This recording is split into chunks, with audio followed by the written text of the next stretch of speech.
Assalamu alaikum урматтуу Бестен YouTube каналдын көрүүчү мекендештер, агалар, инелер, жалпы акыреттик достор. Урматтуу туугандар, бүгүн биз Жалал Абад областында Жалал Абадтан чыккан биздин дайым активдүү маселелерди көтөрүп жүргөн укук коргоочу Кубанычбек Бакиров менен ушул жерде түз эфирден сүйлөшүп отурабыз. Бул жерге келгенибиздин максаты эмне десек, коомчулукта болуп аткан эң көйгөйлүү суроолорго жооп алып кетип эле. Андыктан Кубанычбек экеге сөз берели. Ассаламу алейкум. Ва алейкум ассалам рахматуллахи ва баракатуху. Алла разы болсун. Ушул маселени коом үчүн, эл үчүн керек маселени көтөрүп жатканыңыздарга ошо иншалла суроолорго даярбыз. Рахмат эке. Ушундай убактыңызды биз үчүн бөлүп, ушул суроолорубузга жооп берип коюн, Кыргыздын келечеги үчүн кайдыгер карабагандыгыңыз үчүн сизге чоң терең ыраазычылык алдын ала. Анда мен убакыттан уттурбайын дагы суроолорго өтө берейин эке. Көптөн бери интернет желелеринде жоолук маселесинде көп чыгып турчу элеңиз. Бирок акыркы учурда азыраак көрүнүп калдыңыз. Эмне себеп болуп атат? Неме бир айдан ашып калды ошо. Акыркы жолу биз Токтогулду тартканбыз. Андан кийин Кара Сууну тартканбыз. Акыркы жолу Кара Суу менен Токтогул тартканбыз да. Бир айдан ашып калды ошо. Негизи эмне себеп болуп калды? Кайруулар салыштырмалуу азайды, кайрууларчы токтогон жок, бирок кысымдар кайруулар болуп атат. Менин оюмча ошо кайруулардын азайгандыгы ошол кээ бир окуучулар бизге кайрылгандан коркушат да, ызычуу болуп, анан мугалимдерге сөз тийип, ошо мугалимдердин кысымы өчөшүп, кысым кылганынан коркот деп ойлойм, ошон үчүн кайрылбай атат. Анан экинчи маселе, анча-мынча мугалимдер балким ошо ызычуу интернеттен ушул маселеден коркуп кичине мындай токтоп калды окшойт да. Кичине салыштырмалуу. Жалпысынан бирок кысымдар токтой элек, жалпысынанчы токтой элек жерлерде, мектептерде, жогорку жерлерде болуп келет. Ушул сиз көтөрүп аткан көйгөйлөргө билим берүү министрлиги эмне үчүн реакция кылбай атат?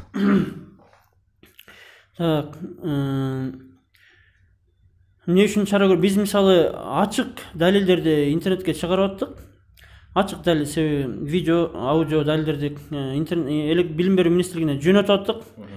Интернетке да чыгып аттык. Билим берүү министри ачыктан ачык чара көрбөгөн аз келгенсип, аны жап жашырып атат дагы. Каттарында сиз арызыңызда көрсөткөн укук бузуулар орун тапкан жок.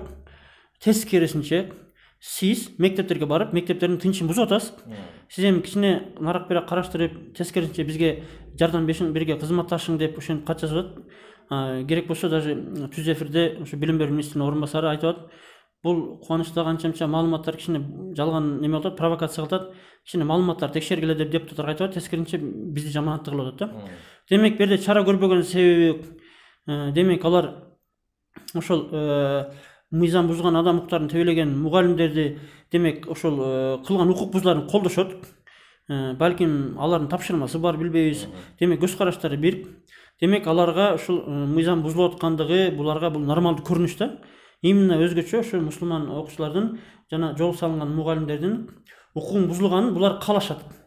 Жана аларды шарменде кылып, алардын чукуп, алардын укук бузууларын ачышын каалашпайт да. Каалашпаган үчүн ошо анча-мынча жерлерде мугалимдерди уюштуруп, Кара Сууда 5 мектептин мугалимдери, Базар Коргондо 60 мугалим, Барпыда 1 мектептин мугалимдери, Ташкөмүрдө, Ысык Көлдө 3 мектептин директорлору үстүнөн арыз жазышкан. Террорист, игыл, ана мектептер бастырып кирди. Бизде болсо биздин агайлар жүрөк кармап, скорый алып кетти, сабактар үзүлүшкө учурады деп курдомат арыздар да болгон. Ошо билим берүү министри уюштурган деп эле эсептейбиз. Ошо билим берүү чара көрбөгөн себеби, аларга демек мыйзам керек эмес. Алар мындайча айтканда биздин конституциялык түзүмгө ыраазы эмес. Демек, ошо мусулмандардын кандайдыр бир карата бир көз караштар түз эмес да. Буга ошо мугалимдер дагы, анан жогорку билим берүү министрлигинде дагы ошондой көз караштагы адамдар бар деп ойлойм да. Балким аларды ошого түрткөн, колдогон, каржылаган бир кандай күчтөр да бар деп ойлойбуз. Ошо. Бул маселелерди, үчүнчү суроом аке. Бул маселелерди кантип чечсек болот эми? Эми маселе эмнеде болуп атат? Маселе ошол мектептерде, ошондой эле жогорку окуу жайларда Кыргызстан ар бир бурчунда мектептерде ошол акыркы мезгилде акыркы жылдары жол салган кыздар көбөйүп баратат да. Кээ бир мектептерде быйыл жол салынгандар бар. Ошолорго ошол жол салынганын, намаз окуганын мугалимдер жактырбай атат да. Жактырбай атат. Мыйзамда тыйуу жок. Демек маселе мыйзамда эмес. Устав, бирдиктүү форма деген ал шылтоо эле. Бирдиктүү форма деген токтом кабыл болгону 6 деле жыл болду. Бул кысымдар илгертен болуп келген да. 2009-жылы эле Жамал Фронтбеков айтат. Мага жол кысымдары жөнүндө 10 000 кайрылуу келди деп. 2009 эле. Анда бирдиктүү форма деген түшүнүк жок эле. Уставда да бул шылтоо эле. Чын-чынына келгенде себеби ошол мугалимдерге жол кыздар жакпайт.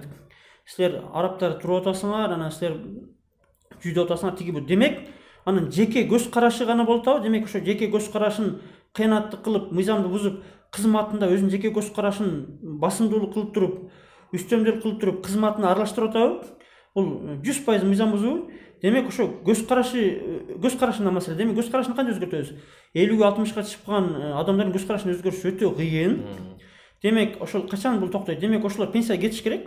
Пенсияга кетип өзү менен өзү болуп калыш керек. Же болбосо буну ошол билим берүү министрлиги тарабынан, өкмөт, депутаттар тарабынан буну постоянно көзөмөлдөп, талап кылып, интернетке чыгарып, анастар ошол эле мезгилде эл тараптан да буну көтөрүп, жерлерде мугалимдерди неме кылып, мындай буну жөн мындай көмүскөдө калтырбай, биз да көтөрүп турсак, комго чыгарып турсак, анан билим берүү министрлигинен эми үмүт жок, ал чара көрөт депчи.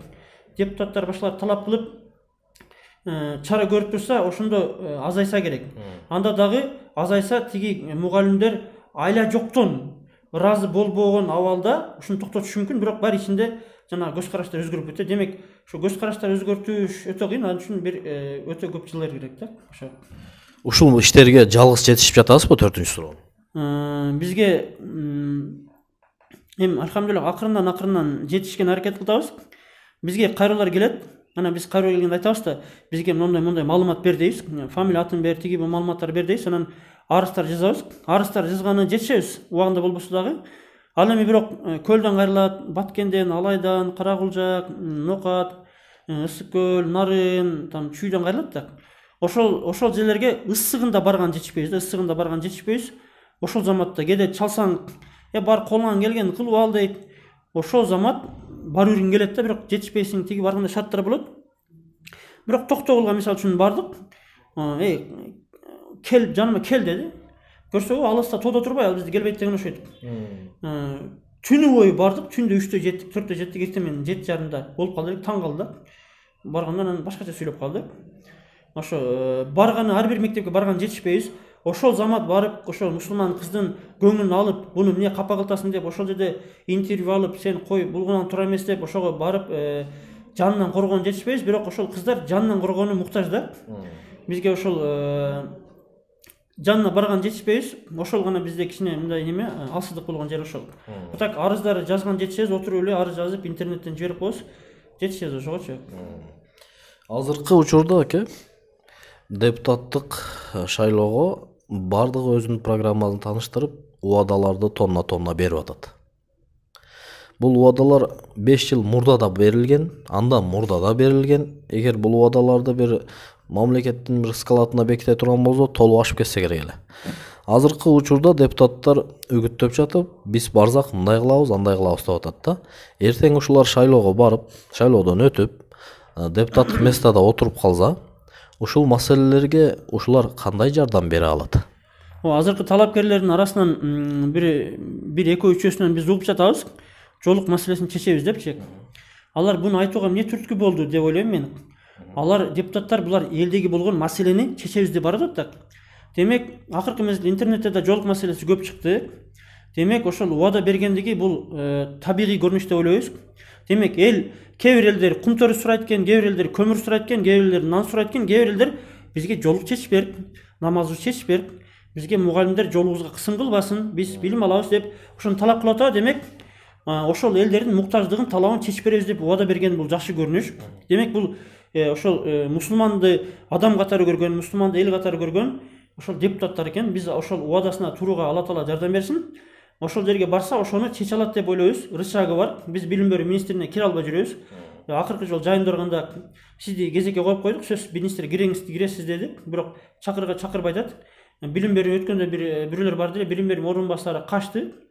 Биз менен жолугудан качат. Өзгөчө камера менен баргандан. Демек депутаттар барса, депутат министр чакырышы мүмкүн, кириши мүмкүн, прокурор кириши мүмкүн, депутаттын бул колунан келет. Жок дегенде сен неге Паланчаевди чара көрбөй атасың? Мындай Паланчаев чара көрбөй атасың? Неге деп туруп, конкретно ошо чара көрбөй атасың жок дегенде сурайт. Балким сессияда айтат. Балким ошону жумуштан алуу неме кылат. Демек депутаттар бул маселени жылдырууга, чечүүгө мен оюмча бул мүмкүнчүлүгү бар да. Демек биз үчүн, мусулмандар үчүн көмүр, кумтөр, алтын, суу, газдан дагы бизге биринчи динден кымбат, намазыбыздан кымбат эч нерсе жок. Буну бардык мусулмандар билет. Демек бизге ошол биздин эң кымбат болгон биздин маселебизди чечип берсе, биз ага только сүйүнөбүз, дуа кылабыз. Популизм максатында айтса деле, биз ошо кийин барып ниетин түздөп, ошого сөзүнө турат деп ишенебиз. Ошолорго биз ода бербегендерге да биз ойлойбуз, алар ода бербесе дагы ошону чечет деп биз үмүт кылабыз. Жана депутат болгондон кийин да биз алардан сурайбыз кийинчи. Ошого мен оюмча чечсе керек деп ойлойбуз. Биз ишенебиз аларга. Ушул интернет желелеринде ушул жолук маселесине каршылык кылган мугалимдер менен талашып тартышып, интернетте аябай дүрбөлөң болду да. Дагы деле болуп атат бул нерсе. Бул маселени өзү негизи сизге чейин же бизге чейин эле ушул бизди жек көрүп аткан кээ бир тактырлар да эмеспи, кээ бир билими барлар да эмеспи, ушулар алдын алып эле ушул маселени чечип, ушул ишке бизди жолотпой эле койсо болмок эле да. Ансыз деле көтөрө турган темалар толтура Кыргызстанда. Бирок ушул маселени ызычуу кылбай эле жөн эле чечип койсо болбойт беле? Ооба, ошондой сөздөрдү биз угуп атабыз. Мисалы үчүн ошол мугалимдердин угабыз, ушуну ызычуу кыла берет, ушу жөн мектептерди барып эле камерага тартып эле ушу буга акча керек, буга подписчик керек, анан буга бир атактан керек, анан бул жөн ызычуу кылып атат, мектептерди баары жакшы, жок жерден эле ызычуу кылып атат дегендер болуп атат. Ызычуу кылбай деле чечсе болот депчи, интернетке чыгарбай деле чечсе болот. Булардын максаты жакшы эмес деп айткандар, анын ичинде мусулман адамдар деле айткандары бар да арасындачы. Негизи бул маселенин этек башынан балар билип кабардар эмес да. Башында биз буну интернетке чыкпай эле келген, арыз жазганбыз. 2019-жылы деле жазганбыз. Арыз жазганда арыздарга чара көрүлбөй келген. Билим берүү министри ошо айткандай жаап жашырып келет. Чара көрбөйт, сиз айткан нерселер аныкталган жок. Чара көрүүгө эч кандай негиз жок деп эле келет да. Сиз жалган айтабыз дегендей кылыпчы. Бул бир арыз. Бизде бир гана жол бар да, арыз жазабыз. Арыздардын пайдасы тийбей атат. Ачык эле азыр күнгө чейин принцип түрдө чара көрбөй атат. Бир. Анан эмне кылдык биз? Анан биз интернетке кантип чыгып калдык? Биз бардык бир немеге интервью алайлы деп барсак, өзүбүздү пошел на дедик, күч колдондук. Анан интернетке өзүнөн өзү эле чыгып кетти да.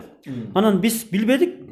Мынчалык интернетке чыккандан кийин Базар Коргон, Сузак, Барпык, Кара Суу интернетке чыккандан кийин интернетке чыкканда да биз кантип атабыз? Биз мектепке барып атабыз, өзүбүздү тааныштырып атабыз. Мен укук коргоочумун.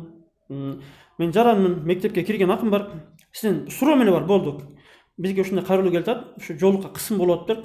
Сиз кысым кылып атыптырсыз, мектебиңизде мугалимдериңиз кысым кылып атыптыр. Ушул эмне негизинде болуп атат? Ушуну биз айтып бересизби же кысым болбой атабы, жалган сүйлөп атабы десек, болгону суроо эле берип атабыз. Кайрылып атабыз. Суроо берсек эле өзүнөн өзү ызычуу болуп кетет да. Силер кирбегиле, түртүшүп, сен анан тиги бу мектепке кирбе, мен ачык эле уруксат бербейм, мен жакпайт, мен каршымын деп байкасаңар, биз барсак суроо гана берип атабыз. Биз атака кылбай атабыз, сабактарга кирбей атабыз. Биз болгону суроо берели деп эле кирип, жанына келе албай атабыз. Жолотпой, кууп, түртүп, кыласаңар ызычуу ал тараптан болуп атат да. Түртүшүп бизди. Болбосо келгиле, кайтан келдиңер? Укук коргоочу, жакшы экен, эмне маселе? Паланча маселе келдик, ушуну болду. Мага 2 күн убакыт бергиле, мен тактайм, анан сизге жооп берем, арыз таштап кетиңиз, болду жооп берем. Эгер чара ушундай кысым болгон болсо, мен сизге чара көрөмүн, болду, жакшы барыңыз деп койсо, бүттү эле. Ошондой жол менен чечүүнү каалап айтат.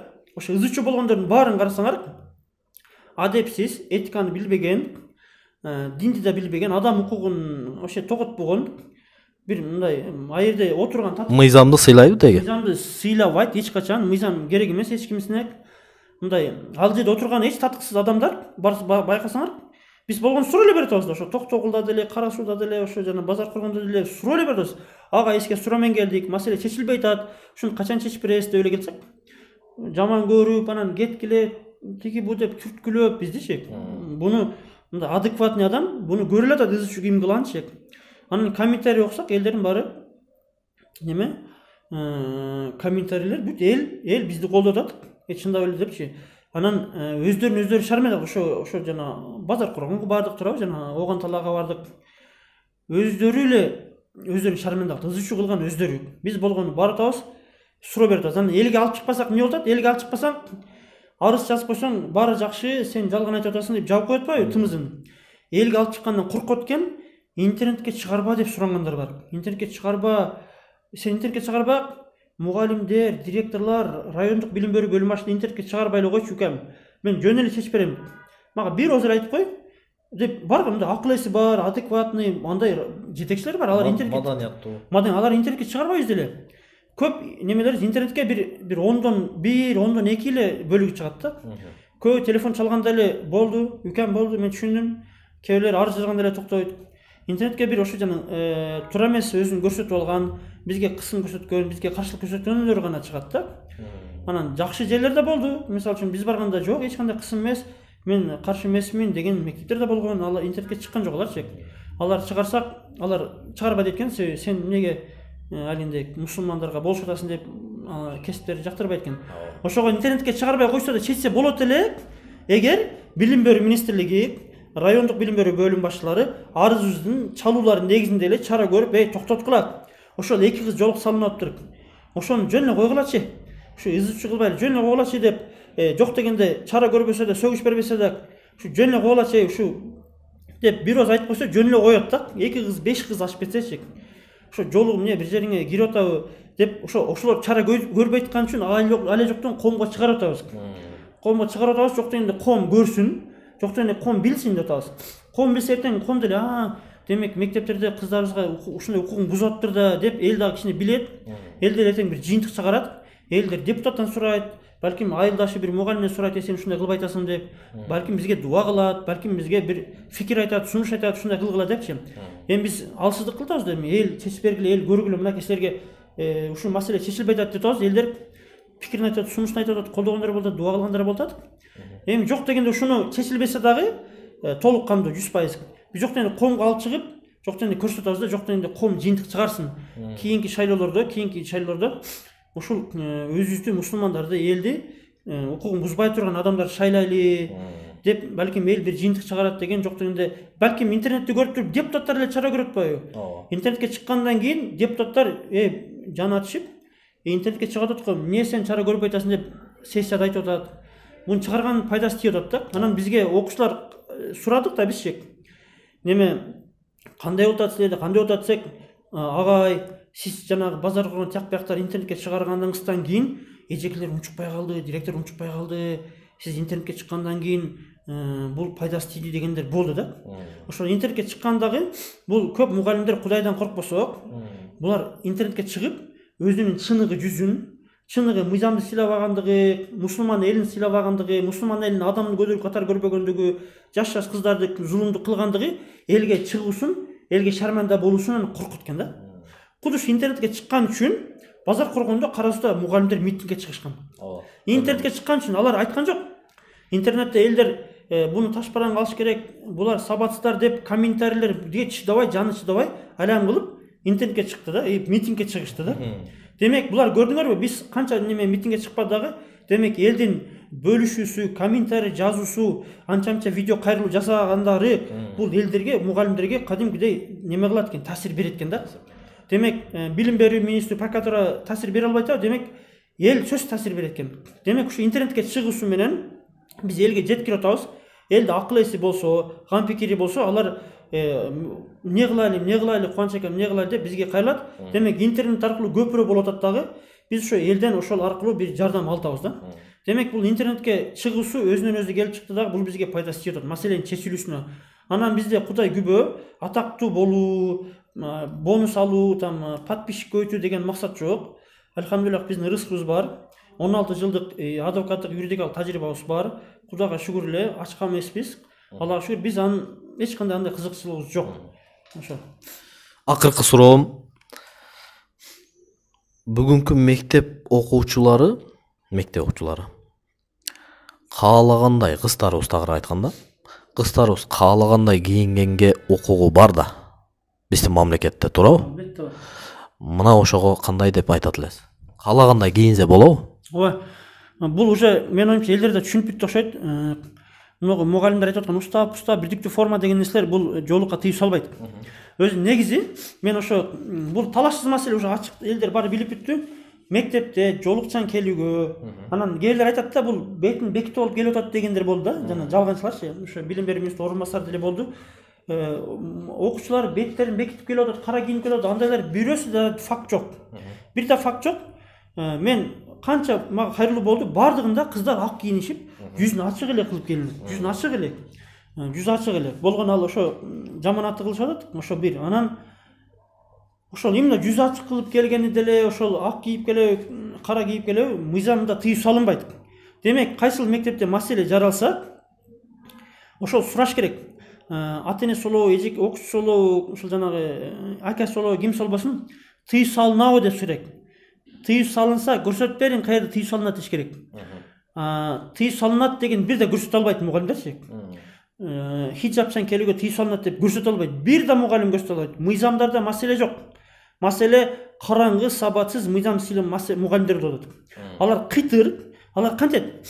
Уставта жоолук дегенди көрбөй атам. Көрсөтүп берчи. Жоолук дегенди, жоолук салынып келсе болот дегенди көрсөтүп берсең, мен сага уруксат берем дейт. Кыйтыр да бул чек.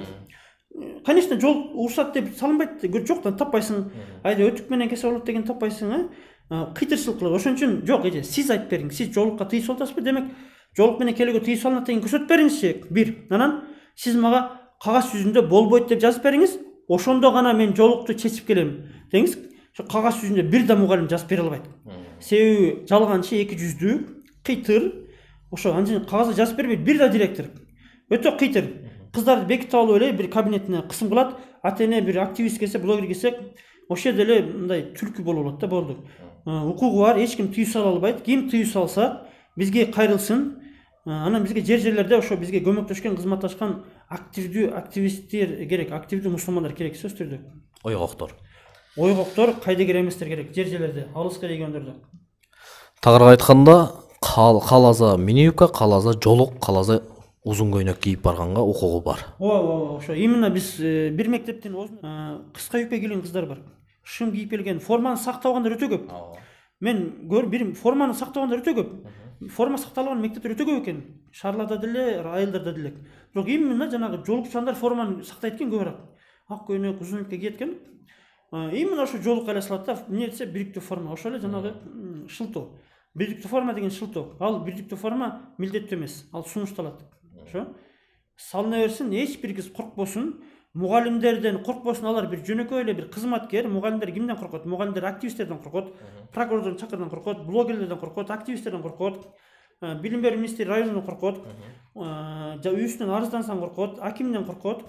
Алардын мугалимдер көп адамдан коркот. Алар бир гана коркпойт, бечара окуучу кыздан коркпойт. Ошо бечара окуучу кызга гана алы жетет. Мен бардыгын айткан жокмун. Акыл эс жайында бирөөнүн укугун бузбаган мугалимдер бар.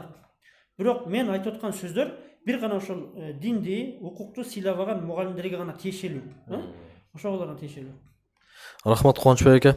Биздин ушундай чакан каналыбызга маек берип, өзүңүздүн